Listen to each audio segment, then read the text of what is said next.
ناظرین کرام السلام علیکم ورحمۃ اللہ۔ آج پھر ہم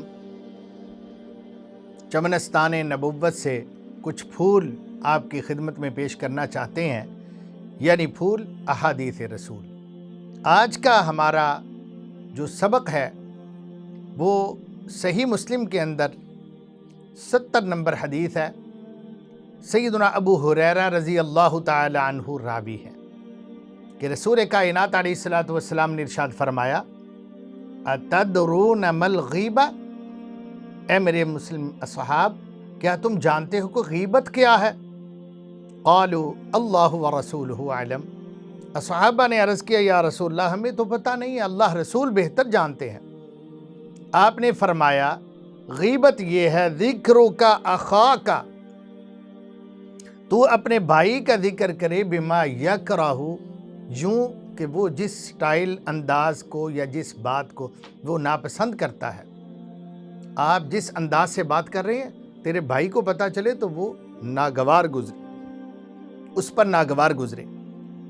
ذکرک اخاک بما یکرہ، یا وہ بات جو نہیں چاہتا تھا کہ آپ عوام میں اچھالیں، آپ اس کا کوئی سیکرٹ بات ہے، راز کی بات ہے، گھریلو معاملہ ہے، آپ اس کو اوپن بیان کر رہے ہیں تو یہ چغلی ہے۔ قال ارائیت، ایک صحابی بولے یا رسول اللہ صلی اللہ علیہ وسلم آپ کا کیا خیال ہے، ان کان فی اخی ما اقول، جو میں کہہ رہا ہوں وہ میرے بھائی میں واقعی موجود ہے؟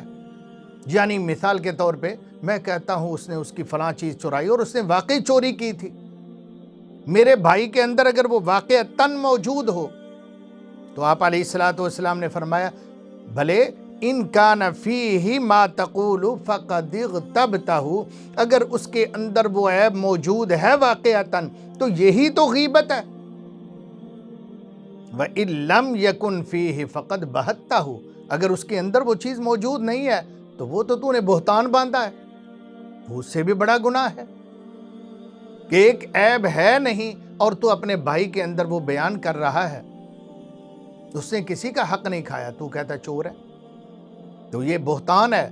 اگر واقعی اس نے حق کھایا ہے تو جگہ جگہ اس کو اچھال رہا ہے اس کے عیبوں کو، تو یہ غیبت ہے بھائی، یہ چغلی ہے۔ قرآن نے حکم دیا ہے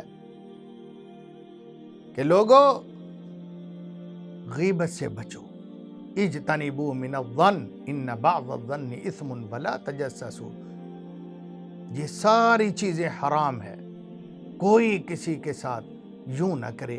اللہ سے دعا ہے اللہ عمل کی توفیق عطا فرمائے۔